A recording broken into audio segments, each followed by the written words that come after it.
Slotherhouse is a film that came out to theaters for one night only, and we were going to go see it because it was like so silly. I was like, it's at our theater, let's go see it. And then we found out that we had to pay like almost $20 a person. It wasn't part of AMC A-List, and I was like, oh, hell no, I'm not paying for something like this. That's PG-13 rated slasher movie with a sloth as your main villain. It's just not happening. So then we tried to watch it later when it came on to something. And for some reason, we watched like 5 minutes of it and we were tired or something. So we never came back to it. And I watched it by myself this week because I had access to it and I said, screw it. I'm just going to knock it out. It is a movie that came out that I think people want to hear my opinion on, just because of how silly it is. Now, a movie like this with a ridiculous character like a sloth as a main villain can work. I mean, there have been absurd villains before in film that are funny and really know what they are and can do it. Benny Loves You or whatever. Like, we've watched, plenty of super silly concepts for films with absurd villains that work, and then we've watched plenty that don't. This, of course, as I'm sure you're not going to be surprised, is one of the ones that does not work. This film, okay, it is a PG-13 slasher movie with a sloth. Biggest problem right there off the, right out the gate. So I think what the film wanted to try to go for and failed at is it was trying to be something like Happy Death Day, which is a fairly successful PG-13 slasher set in a sorority, mainly focusing on sorority girls. And because it can't have nudity and because it can't have on-screen kills and it can't really cuss, it has to be super, super charming. It has to be really, really clever to work, because when your target audience is slasher fans and you're bringing none of the goods of what slasher fans are there for, the aforementioned nudity and kills and ridiculously over the top profane characters, then you're not left with a lot to play with. So you have to really, really try to up the character, likability, and the plot has to be super unique and fun as hell.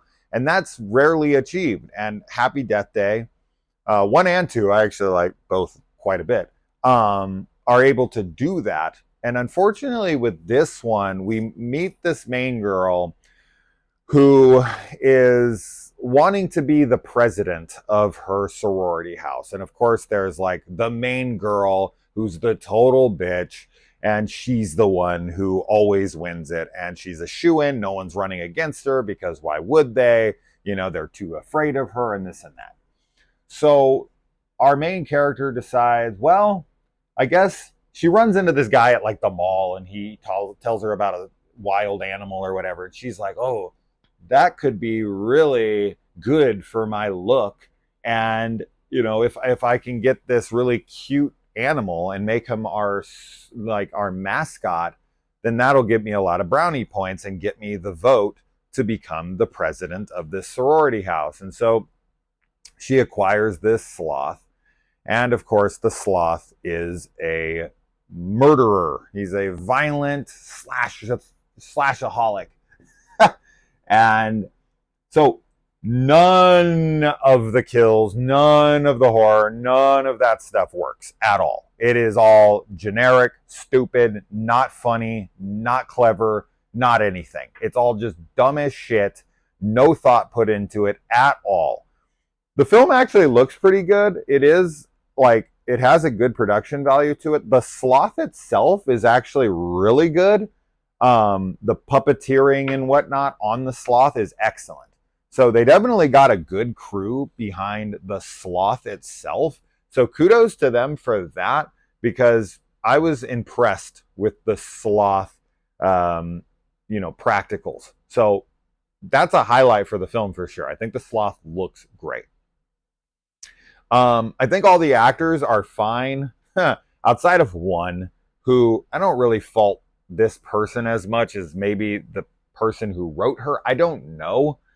But there's this really weird character who's part of the sorority who's like, she's a lesbian who talks like kind of like a weird stoner guy.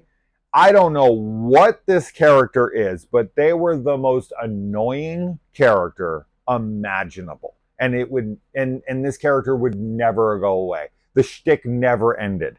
And I never one time for even a millisecond found this person to be funny, charming, likable. It was like the Jar Jar Binks of the movie. And it just and they kept coming into the film and I was just like, "Oh my god." I honestly don't know I don't know what the character is. I don't know if the character is supposed to be trans or is supposed to, I honestly, I was completely confused by that character the entirety of the film. I don't know what they were going for, but it did not work at all for me. But yeah, like where Happy Death Day is super successful is A, in its premise and how it's handled. I love the Groundhog Day aspect and how it's used. I think the comedy really works in that movie.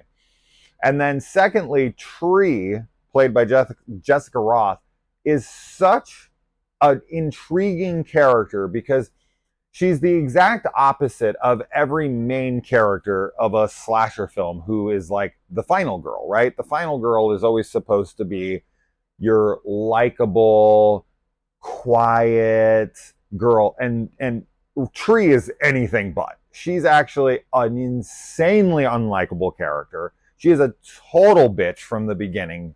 And we actually get to see this wonderful character arc from her and learn so much about her that by the end of the film, you are so much more on board with who she is. And she has this growth and is such a cool character and a great performance and such fun characters centered around her that, you know, would I like Happy Death Day more if it had great kills and nudity and all that stuff? Of course I would. I would love it so much more.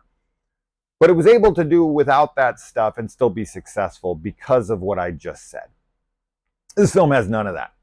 As far as like the sloth, they do not come up with anything unique and funny to it being a sloth. They really just play on the joke that it's a killer sloth and he's slow, but is he? He isn't. So like, I don't know. They just never ever got clever with the sloth.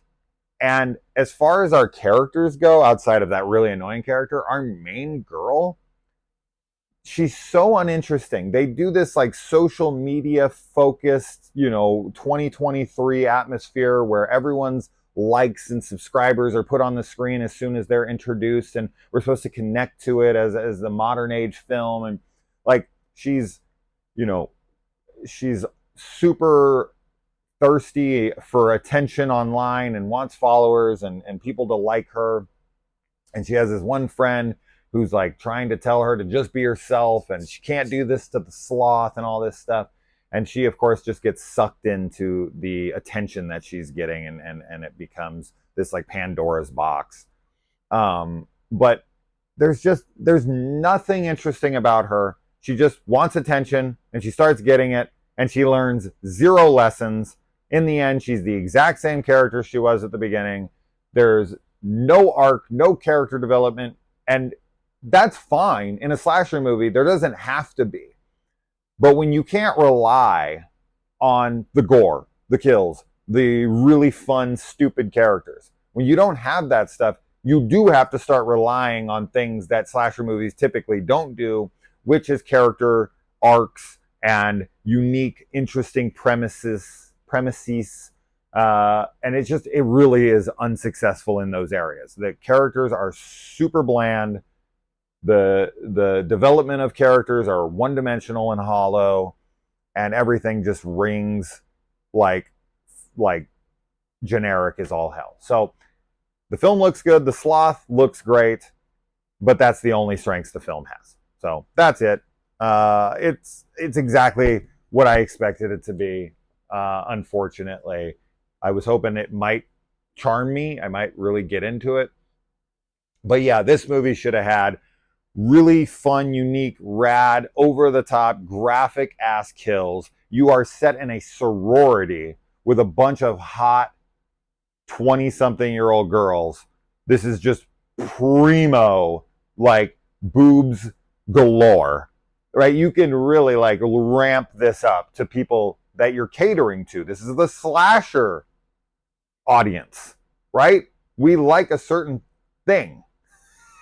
And you have the perfect setup for that. And you deliver on none of it because you want to go PG-13 and then do literally nothing else to warrant that PG-13 rating. So, yeah, oh my God, no. Beyond no. All right, I'm out. Bye.